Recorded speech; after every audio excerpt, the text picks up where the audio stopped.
Have you ever lost a family member? Had to put your pet down? Then you know what it is to experience the grieving process. The grieving process is something we've all gone through in our lives and will continue to experience as we grow older. The grieving process consists of 5 stages and has been around since the beginning of civilization. These 5 stages are denial, anger, bargaining, depression, and acceptance.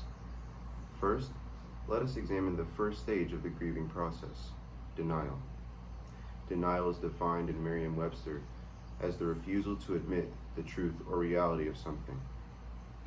This stage is often the first to manifest itself because the loss we experience may be too hard to accept, and therefore we do not accept it.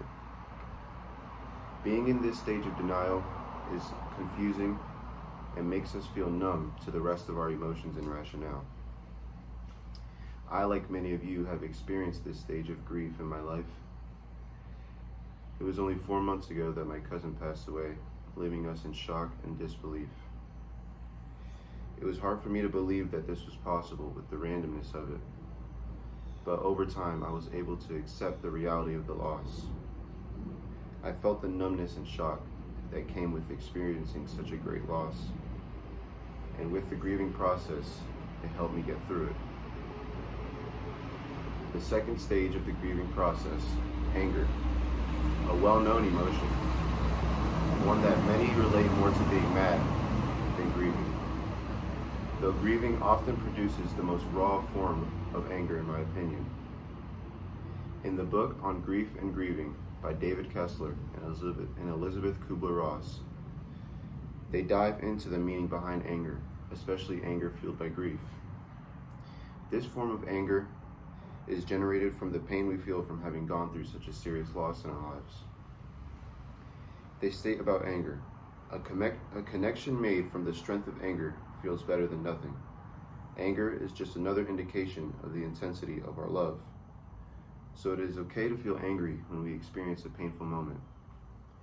It shows that we care. More importantly, it teaches us to move forward in life. The third stage of the grieving process, bargaining. The bargaining stage comes next and is another necessary stage in the grieving process. When experiencing this, we feel as if we would do whatever it takes to change what has happened or what is going to happen.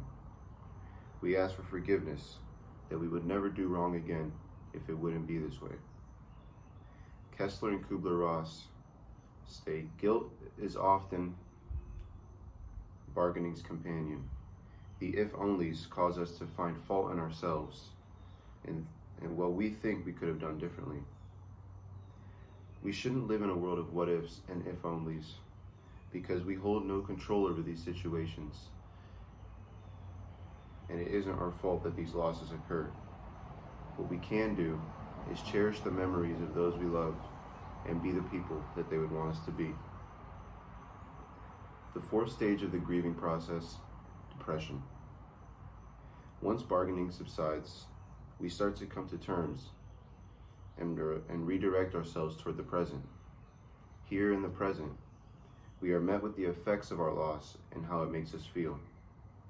These feelings are usually sad, empty, and negative, symptoms of depression.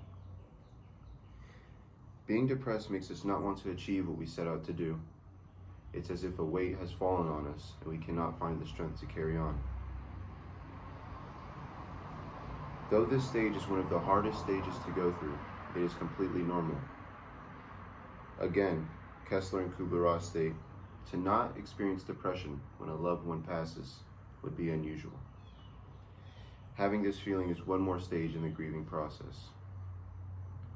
The fifth stage of the grieving process, acceptance. Finally, we come to the end of the grieving process. This one does not have a clear end like the others might. We know when the anger stops, just like we know when the denial stops. We never truly know when we fully accept the loss and grief, rather we learn to live with it. We can never replace what has been lost, but we can make new connections. We begin to live again, but we cannot do so until we've given grief its time. This quote by Kessler and Kubler-Ross perfectly sums up acceptance and the grieving process. The grieving process is there because it is important to properly understand the stages of loss. Each of these 5 stages are important and helps us to go through hard times in our lives properly. If any of us are going through hard times, go over the 5 stages and see how you are better able to cope with the loss.